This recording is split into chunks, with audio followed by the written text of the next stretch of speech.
Olá, meus queridos irmãos e também meus amigos do canal Retorno da Glória. Que o nosso grande Deus seja louvado por mais uma vez estarmos aqui para juntos meditarmos na verdade presente e recebermos uma bênção toda especial do nosso bom Deus e Pai. Amém? Amigos, Deus é bom e a sua misericórdia se renova a cada manhã. E na verdade, como dizem as Sagradas Escrituras, é justamente por conta da sua misericórdia que o Senhor não nos consome. Mas, se Deus é tão misericordioso assim, por que Ele ainda permite que tantos conflitos bélicos, tantos assassinatos hediondos, tanta crueldade para com as crianças, jovens e também adultos aconteçam? Se Deus é tão misericordioso assim, por que Ele ainda permite tantas catástrofes naturais? Bom, hoje em dia existem muitos ateus porque eles não conseguem visualizar um Deus de amor e também de misericórdia quando contrastam essas qualidades que os crentes dizem que Deus tem com todas as desgraças que estão acontecendo aí pelo mundo.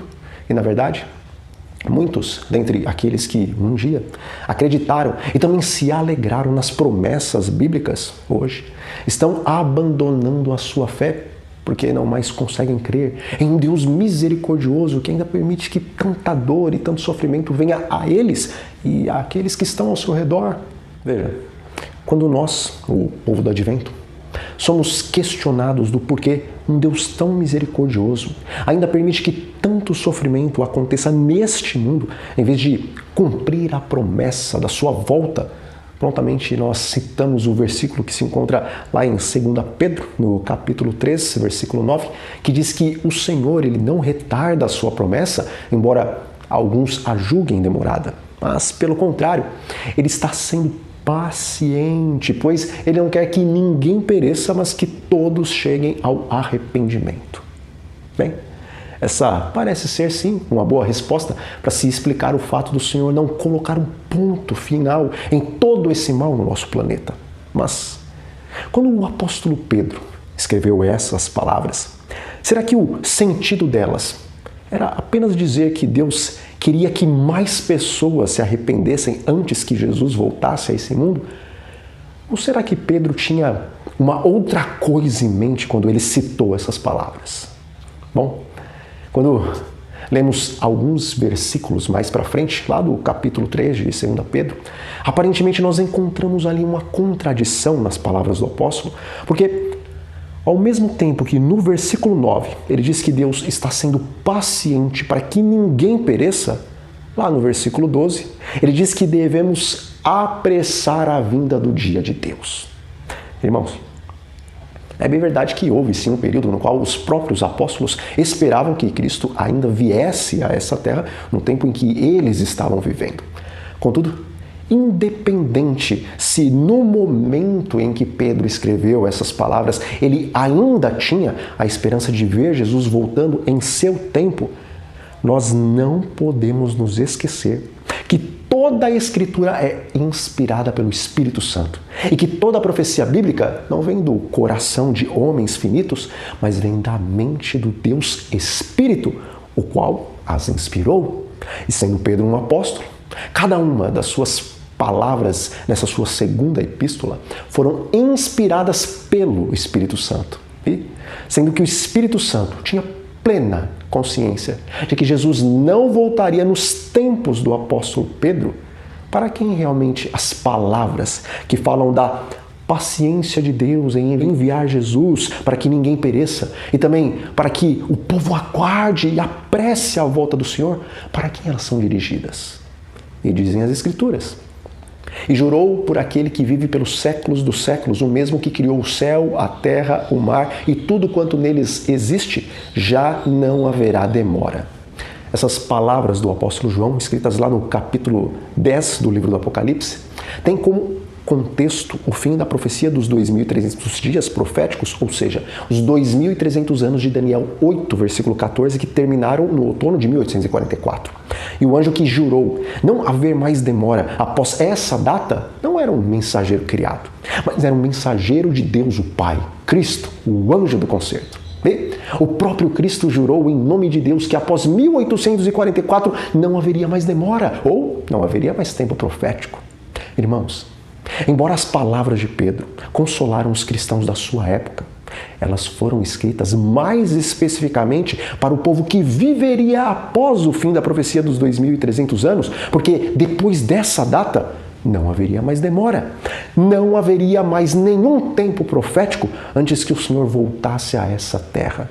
E comentando sobre o porquê Deus, esse Deus de amor e misericórdia ainda é paciente e não retorna a este mundo, mas se detém para que ninguém pereça, Ellen White escreveu: a longa noite de tristeza é difícil, mas amanhã é adiada em misericórdia, porque se o Mestre viesse, muitos seriam achados desprevenidos. A recusa de Deus em permitir que seu povo pereça tem sido a razão de tão longa demora.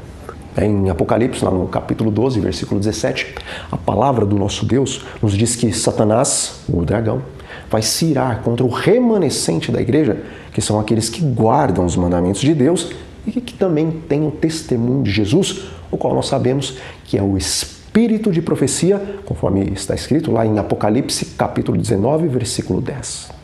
Irmãos, Satanás se ira com o remanescente, primeiramente, porque eles guardam os mandamentos de Deus e também porque eles têm o espírito de profecia. E inspirada pelo Espírito Santo, a profeta disse que a volta de Jesus é adiada, porque você e eu nos encontramos ainda despreparados. Meus queridos, até quando nós vamos viver nos enganando, pensando que somos remanescentes prudentes, quando na verdade somos virgens nécias? Amigos, que bem o pecado nos fez? Quais foram os benefícios que ele trouxe para a sua e para a minha vida? Será que o pecado em algum momento prometeu paz e vida eterna para qualquer um de nós? Será que o pecado nos tirou das trevas para nos levar a uma maravilhosa luz? Por acaso, em algum momento, o pecado fez expiação entre nós e Deus para que pudéssemos ser novamente aceitos na família celestial? Não. Pelo contrário, o pecado abriu um abismo entre nós e o nosso Criador e ele nos condenou a uma separação eterna do nosso Deus. E meus queridos, se por acaso nós temos consciência de que o pecado não nos trouxe benefício algum, então, por que o amamos tanto? Por que procrastinamos tanto para o abandonar? Por que estamos preferindo permanecer em um mundo de pecado e contaminados pelo pecado quando poderíamos abreviar a vinda do nosso Salvador? Deus, Ele não força ninguém a se preparar para o grande dia da volta de Jesus, mas aqueles que conhecem a verdade e permanecem amando o pecado em vez de viverem a verdade em toda a sua plenitude, automaticamente eles estão se condenando, pois depois de conhecerem a luz, estão amando mais as trevas do que a verdade. Meus amigos, se verdadeiramente somos remanescentes da profecia bíblica, se realmente amamos a Deus, então, em cada plano, em cada ação, em cada passo que dermos nessa terra, devemos demonstrar que somos peregrinos e estrangeiros e que só estamos de passagem nesse mundo de pecado, pois o nosso reino é o reino dos céus. Mas se somos da pátria celestial, então devemos odiar o pecado em vez de amá-lo. Meus queridos, ao descermos as águas batismais, nós testemunhamos para homens e também anjos que estávamos morrendo para o velho homem, ou seja, estávamos morrendo para a nossa natureza decaída e pecaminosa, para a partir de então vivermos em novidade de vida, recebendo do Espírito Santo a natureza divina, a qual é muito superior em sua força à natureza pecaminosa. O cristão que continua dando a desculpa de Romanos capítulo 7, dizendo que aquilo que ele quer fazer, ele não consegue, aquilo que ele não quer fazer, isso ele faz, é porque ele ainda não viveu a realidade do cristão de Romanos capítulo 8, o qual diz que a lei do Espírito da vida em Cristo Jesus o livrou da lei do pecado e da morte. Deus, através de Jesus, tomou todas as providências para que vocês e eu fôssemos mais do que vencedores sobre a carne, o diabo e o mundo. E se nós não estamos verdadeiramente preparados para a vinda do Senhor, é porque ainda amamos mais os prazeres da carne, os prazeres do mundo, do que os eternos e celestiais prazeres da cidade santa. Hoje, meus amigos, Deus está nos chamando para abreviarmos o sofrimento desse mundo. Ele está nos chamando para nos prepararmos para a vinda de Cristo e sermos instrumentos para prepararmos outros para a vinda do Senhor. Veja, no testemunho do irmão Adilson Pereira, o ex-Falcão Alegre, quando ele, há mais de 40 anos atrás, perguntou aos 3 advogados, que na verdade eram 3 anjos, os quais cuidaram dele por alguns dias, quando eles perguntaram sobre a volta de Jesus, os anjos responderam que a volta de Jesus poderia ser adiada por até 100 anos, ou ela poderia ser abreviada em 2 ou 3 anos, caso a igreja verdadeiramente trabalhasse. Bom, queremos ver Jesus voltar na nossa geração? Então, abandonemos o pecado e vivamos para a glória de Deus mediante o poder que Ele nos concedeu através do Espírito Santo. Amém? Bom, meus queridos, nós vamos ficando por aqui. Mas antes, eu convido vocês a fazermos uma breve oração.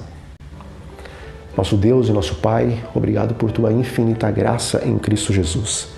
Senhor, envia-nos o Teu santo e bom Espírito. Escreva em nossos corações a Tua santa lei e coloque em nós repulsa pelo pecado. Prepare-nos, Senhor, para a vinda de Cristo. E é isso que nós lhe pedimos e lhe agradecemos em nome de Jesus. Amém. Meus queridos, se essa mensagem falou ao seu coração, então não se esqueça de deixar aí o seu like e também de fazer o seu comentário para que o YouTube divulgue essa mensagem para mais pessoas, ok? E se vocês desejarem auxiliar esse ministério, então torne-se um membro do nosso canal ou faça uma doação através dos dados que vão estar logo aqui abaixo na descrição do vídeo, ok? Então, um grande abraço para todos e até a próxima.